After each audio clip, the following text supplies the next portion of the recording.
Assalamualaikum warahmatullahi wabarakatuh. Alhamdulillahirrabbilalamin.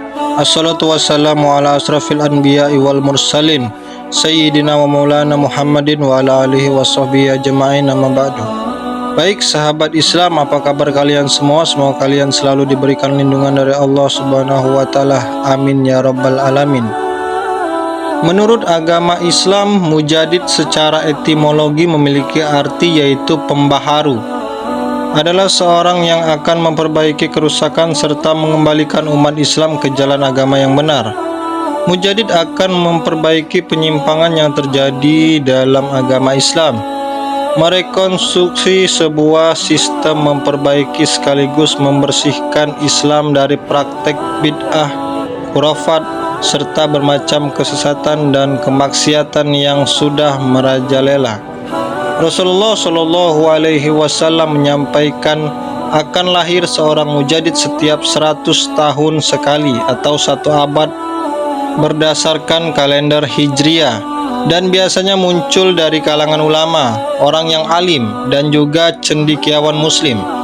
Menurut hadis riwayat Abu Hurairah radhiyallahu an, Nabi Muhammad Shallallahu Alaihi Wasallam bersabda, "Sesungguhnya Allah mengutus untuk umat ini pada setiap pengunjung 100 tahun seseorang yang memperbaharui agamanya." Hadis riwayat Abu Daud nomor 4291.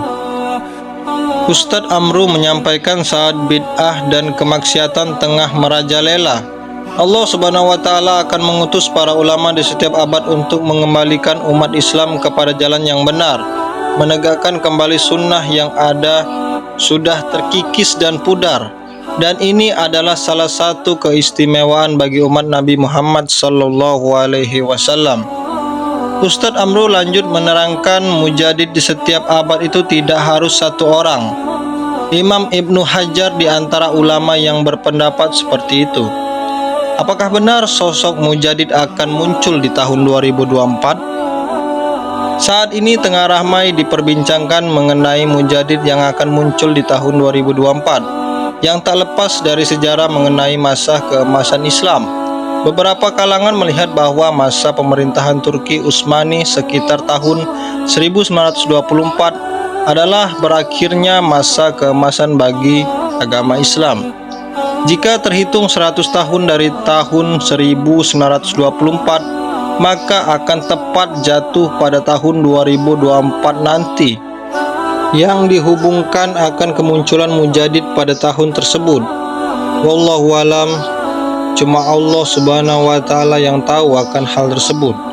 Imam Suyuti menuliskan satu kitab khusus yang membahas tentang para nama-nama mujadid setiap abad, diantaranya abad ke-1 Hijriah, Khalifah Umar bin Abdul Aziz, wafat 101 Hijriah.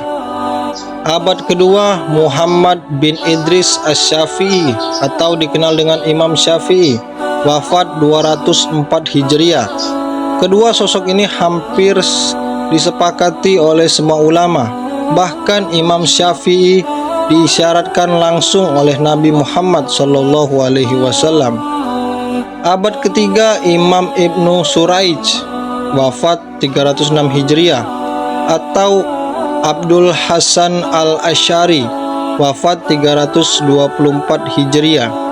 Di abad ketiga ini Imam Nawawi dan Imam Tajuddin As-Subki lebih memilih Imam Ibnu Suraij, sementara Imam Ibnu As-Sakir merojihkan Imam Asy'ari yang menempati mujadid di abad ketiga. Abad keempat Abu Hamid al-Isfiraini, wafat 406 Hijriah, atau Imam Sal bin Abi Sal As-Soluki atau Abu Bakar al-Bakilani, wafat 403 Hijriah. Imam Ibnu Akasir lebih memilih yang terakhir. Abad kelima Hujatul Islam Abu Hamid al-Ghazali, wafat 505 Hijriah. Beliau termasuk mujadid yang disepakati oleh para ulama. Abad ke-6 Imam Fakhruddin Ar-Razi, wafat 606 Hijriah, atau Imam Rafi'i, wafat 623 Hijriah. Abad ke-7 Imam Ibnu Dakik Al-Id, wafat 702 Hijriah. Beliau juga mujadid yang disepakati. Abad ke-8 Imam Sirajuddin Al-Bulkini, wafat 805 Hijriah, atau Imam Iraqi, wafat 806 Hijriah. Abad ke-9 Imam Suyuti, wafat 911 Hijriah. Imam Suyuti menganggap beliaulah mujadid di abad tersebut.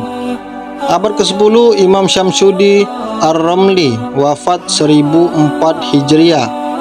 Abad ke-11 Ibrahim bin Hasan Al-Kurdi, wafat 1101 Hijriah. Dan abad ke-12 Sayyid Murtado Az-Zabidi, wafat 1205 Hijriah. Sedangkan memasuki abad ke-14 dan ke-15 belum ada ulama yang menyepakati mujadid di abad tersebut.